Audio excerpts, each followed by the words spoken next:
Here are my disclosures. And my first statement is that plantar plate dysfunction leads to MTP joint instability. And instability of the MTP joint is evil. Why is it evil? Well, it leads to things like metatarsalgia, synovitis of the MTP joint, and even hammer toes. The way that plantar plate instability can lead to a hammer toe is that the plantar plate will tear or stretch, and that will lead to dorsiflexion of the MTP joint. When the MTP joint becomes dorsiflexed, the intrinsic tendons are displaced dorsal to the center of rotation of the MTP joint, which further dorsiflexes the MTP joint. And as the MTP joint is dorsiflexed, the FDL tendon becomes stretched and will start to flex the PIP joint and lead to flexible contractures and eventually a fixed contracture and a rigid hammer toe. The plantar plate is a ligament on the plantar surface of the MTP joint, and it originates from the metatarsal as well as the plantar fascia, and it inserts onto the base of the proximal phalanx, seen here. And it is the primary stabilizer of translation and hyperextension in the dorsal direction. And this figure here is showing where the plantar plate is originating from the metatarsal neck as well as the plantar fascia. A closer look at the origin on the metatarsal neck is seen here, and this structure has been described as a loose and fragile synovial tissue, but I think that it's a little more robust than that and probably contributes a little more to the plantar plate stability, and I'll get into that later in this talk. How do we get tearing or stretching of the plantar plate? And it's usually multifactorial. One reason is inflammation. A mechanical reason could be a long second metatarsal. Hallux valgus can do this, where the big toe is pushing against the second toe, which eventually can lead to stretching of both the collateral ligaments as well as the plantar plate. Acute trauma is less common, but can definitely lead to plantar plate tears. Repeated steroid injections can also cause this and can cause attenuation of the plantar plate. And then another mechanical reason are things like gastrocnemius contractures, where in a gastroc, if you have a tight gastroc, in the gait cycle, it leads to forefoot overload and eventually can lead to attenuation or tearing of the plantar plate. When patients present clinically, they often complain of pain at the MTP joint. They may have a subluxated MTP joint, and we can see foot deformities such as this. The most sensitive and specific test for detecting MTP joint instability is the drawer test. And so here's a normal side where, and this is the abnormal side, where you can see that dorsal translation leads to significant motion at the MTP joint. And so this is the abnormal one. This one is the normal side. And again, here's the abnormal side. When we get imaging, we always start with radiographs. We won't directly see a plantar plate tear, but we can see associated pathologies such as hallux valgus, long metatarsals. And then in cases like this, we can see some rotation on the left second MTP joint, as well as some medial deviation of the toe. And on lateral images, sometimes we can see things like this, where we see the second toe is floating and is dorsally displaced.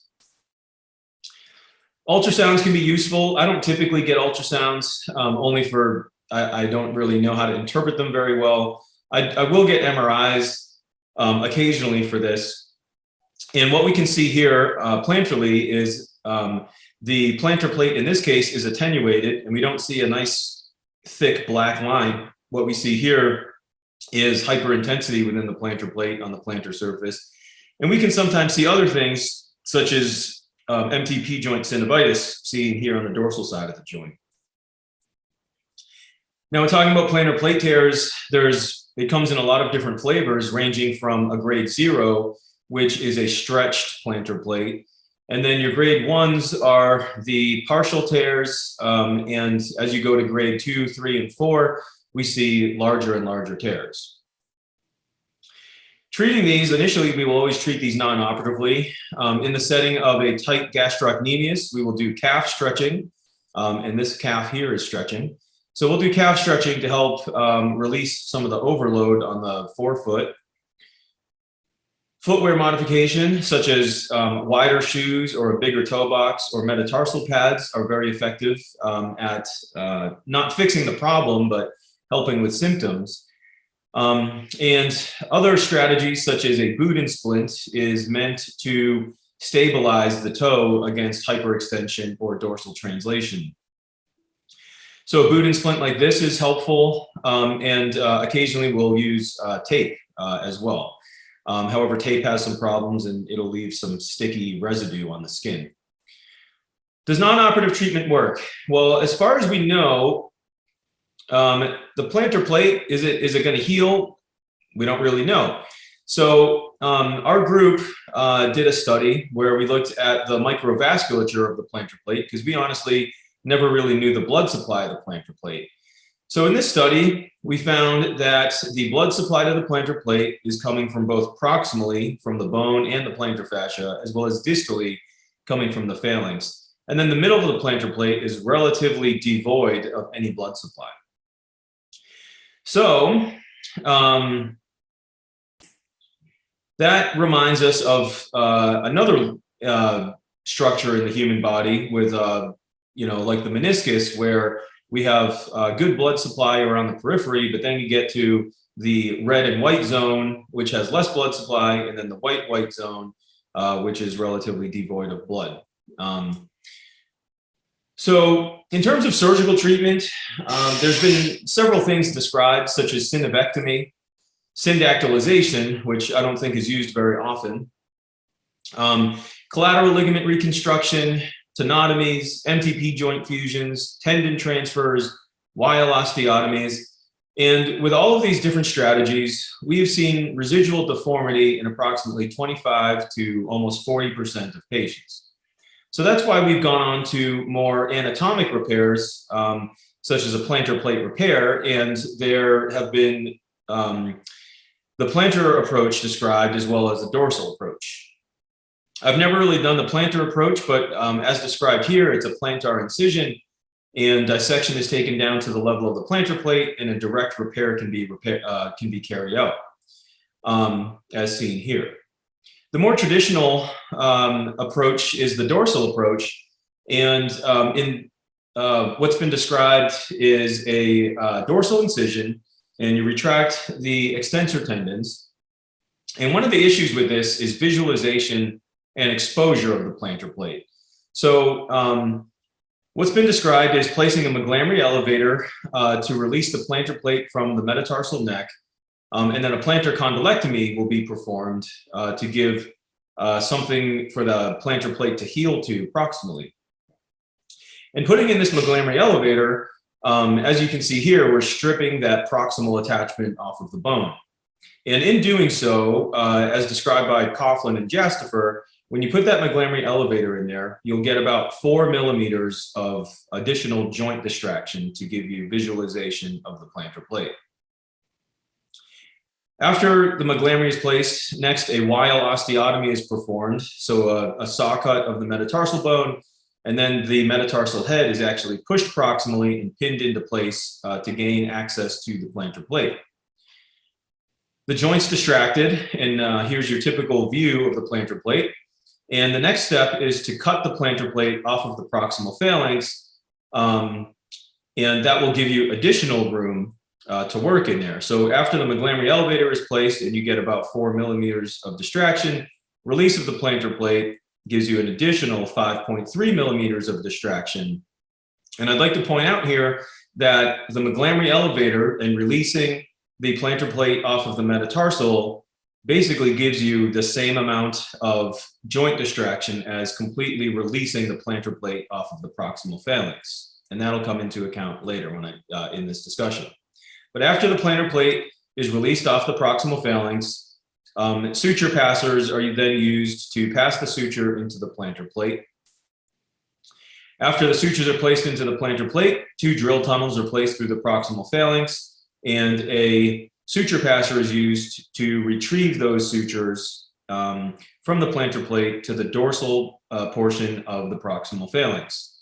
After that, the metatarsal head is replaced, and a screw is used to hold your Weil osteotomy in place, and the sutures are tied, and this is typically what it looks like at the end. And here's a patient of mine where I did that same repair and improvement of their alignment, but you can still see that there is some deformity there, and a little bit of a floating toe.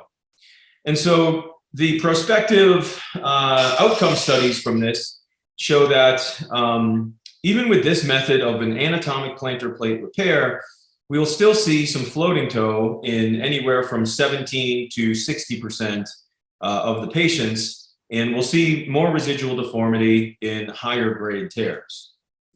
So why are there still floating toes even with an anatomic repair?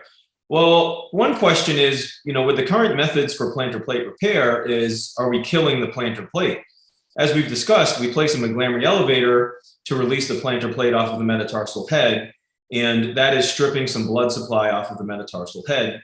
And then additionally, in the traditional plantar plate repair, we're cutting the plantar plate off of the proximal phalanx. So we're removing two sources of blood supply to the plantar plate, leaving us with only the plantar fascia contribution of the blood supply to the plantar plate. So it could be that we're getting residual deformity because the plantar plate is essentially being killed and can stretch out.